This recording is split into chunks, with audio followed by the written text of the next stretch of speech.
बुखारी शरीफ की रवायत है, इमाम कायनात जनाब मुहम्मदुर रसूलुल्लाह जंग बदर के मौके पर सहाबा कराम को जंग के लिए उभारते हैं, जंग के लिए उकसाते हैं, जंग के लिए तैयार आमादा करते हैं। मेरे भाइयों, हज़रत हारिसा रज़ी अल्लाह ताला अन्हु जो माँ का इकलौता बेटा है, माँ से मोहब्बत करने वाला और माँ भी बेटे से मोहब्बत करने वाली, हज़रत हारिसा नबी का ऐलान सुनते हैं, माँ को मनाते हैं, मिन्नतें करते हैं, माथा चूमते हैं, हाथ चूमते हैं और कहते हैं अम्मा, अल्लाह के नबी ने बदर के मैदान में बुलाया है, मुझे जाने दो। कहा बेटा तुझे पता है कि मैं तुमसे कितनी मोहब्बत करती हूँ, तो मेरा एक लौता बेटा है, मैं तेरे सिवा दुनिया में कोई नहीं। मेरा बेटा तू मेरी खिदमत किया कर, अल्लाह तुझे जिहाद का सवाब अता कर देगा।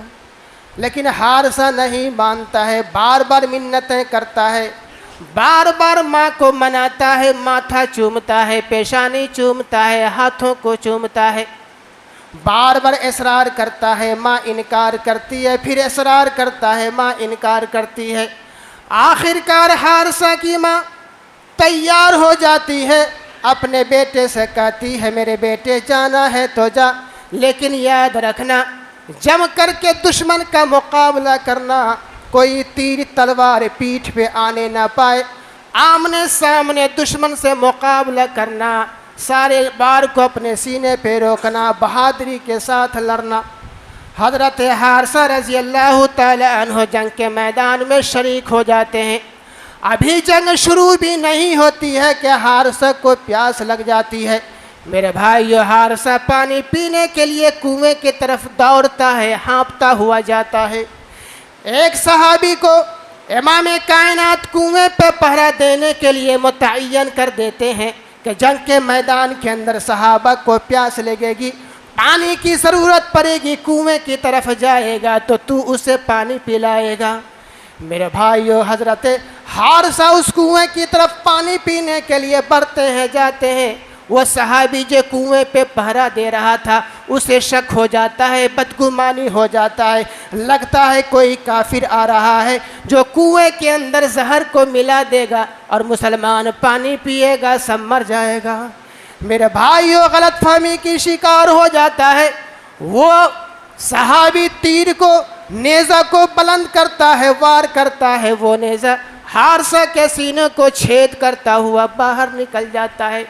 हारिसा चीखता है, चिल्लाता है, मदद के लिए पुकारता है। वो पहरेदार सिपाही जब दौड़ के जाता है, देखता है हारिसा की मौत हो चुकी है, आंखों में आंसू आ जाता है, अल्लाह से कहता है अल्लाह ये तो सहाबी रसूल है, हमने गलती की बुनियाद पर इन्हें मार दिया है, कत्ल कर दिया है, अल्लाह ये तो मेरा भाई है। मेरे भाइयों, जंग ख़त्म हो जाती है और मुसलमानों की जीत भी हो जाती है। हर कोई अपने यारों से मुलाकात करने के लिए, अपने प्यारों से मुलाकात करने के लिए आता है।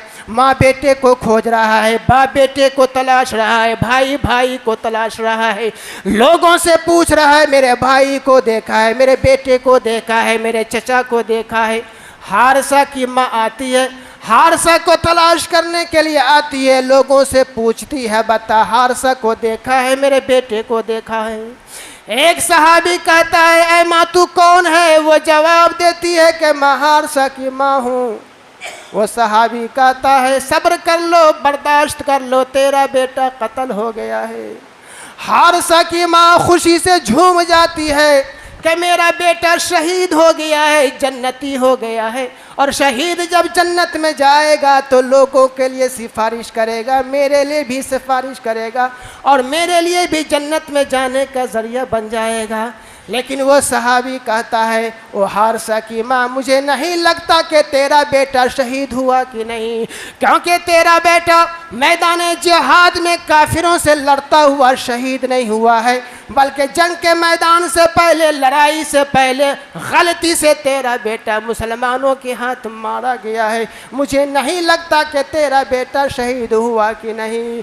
वो हारिसा की माँ दौड़ती हुई अल्लाह के नबी के पास जाती है और कहती है या रसूल अल्लाह हमें बता दीजिए मेरा बेटा हारिसा कहाँ है। अगर वो जन्नत में है, अगर वो शहीद हो गया है, अल्लाह ने उसकी शहादत को कबूल कर लिया है तो जन्नत में जाने की खुशी में सब्र कर लूँगी, बर्दाश्त कर लूँगी। लेकिन अल्लाह के नबी अगर वह जन्नत में नहीं गया है, अगर वो शहीद नहीं हुआ है, अगर अल्लाह ने उनकी शहादत को कबूल नहीं किया है, अल्लाह के नबी आप भी देखेंगे, आपका अल्लाह भी देखेगा कि रोते रोते अपनी हालत को मैं ख़राब कर लूँगी। अल्लाह के नबी ने जवाब दिया, वो हारिसा की माँ तुम क्या समझती हो कि जन्नत एक ही है? अल्लाह के यहाँ जन्नतों की बहुत सारी किस्में हैं। हारिसा की माँ तेरा बेटा जन्नत ही में नहीं बल्कि अल्लाह ताला ने तेरे बेटे को जन्नतुल फिरदौस अता कर दिया है। सोचिए मेरे दोस्तों, गौर कीजिए, उस जन्नत के लिए हमने और आपने क्या तैयारी की है। ये जन्नत के सच्चे तलबगार, जन्नत के सच्चे मुतलाशी, जन्नत के सच्चे सौदागर जिन्होंने सोच लिया ज़िंदगी के अंदर एक गम है, एक हम है। ज़िंदगी में ऐसा काम कर गुजरे जिनसे अल्लाह राज़ी होके जन्नत अता करते। उस जन्नत के लिए हमने और आपने क्या कोशिश की है, उस जन्नत के लिए हमने और आपने क्या तैयारी की है। वो जन्नत जिसके बारे में अल्लाह के नबी सल्लल्लाहु अलैहि वसल्लम ने इरशाद फरमाया, जन्नत के अंदर एक बालिश्त की जगह दुनिया व मा फीहा, दुनिया और दुनिया के अंदर जितनी भी सारी चीज़ें हैं तमाम चीज़ों से बेहतर है। वो जन्नत जिसके बारे में नबी ने फरमाया, जन्नत के अंदर हूर के दुपट्टे को अल्लाह ने इतना इज्जत वाला बनाया है कि सारी कायनात मिलके भी हूर की कीमत अदा नहीं कर सकती, हूर के दुपट्टे की कीमत अदा नहीं कर सकती। वो जन्नत इसके बारे में अल्लाह के नबी सल्लल्लाहु अलैहि वसल्लम ने इरशाद फरमाया, इन्ना फिल जन्नति लखैमतिन मुजव्वफतिन मिन लुलुआ, जन्नत के अंदर जो खीमा होगा वो मोती के अंदर बना होगा। अरबहा सित्तून मैला, जिसकी चौड़ाई 60 मील होगी। उस जन्नत के लिए दौड़ लगाइए, उस जन्नत के लिए कोशिश कीजिए, उस जन्नत के हसूल को ज़िंदगी का नस्बुल ऐन बनाइए। माल इकट्ठे हो जाए मंजूर है, कोठियाँ बन जाए मंजूर है, बंगले बन जाए मंजूर है, कारें आ जाए मंजूर है, सब कुछ आ जाए मंजूर है। लेकिन अगर अल्लाह से जन्नत का सौदा नहीं किया तो समझ लीजिए कुछ भी नहीं किया।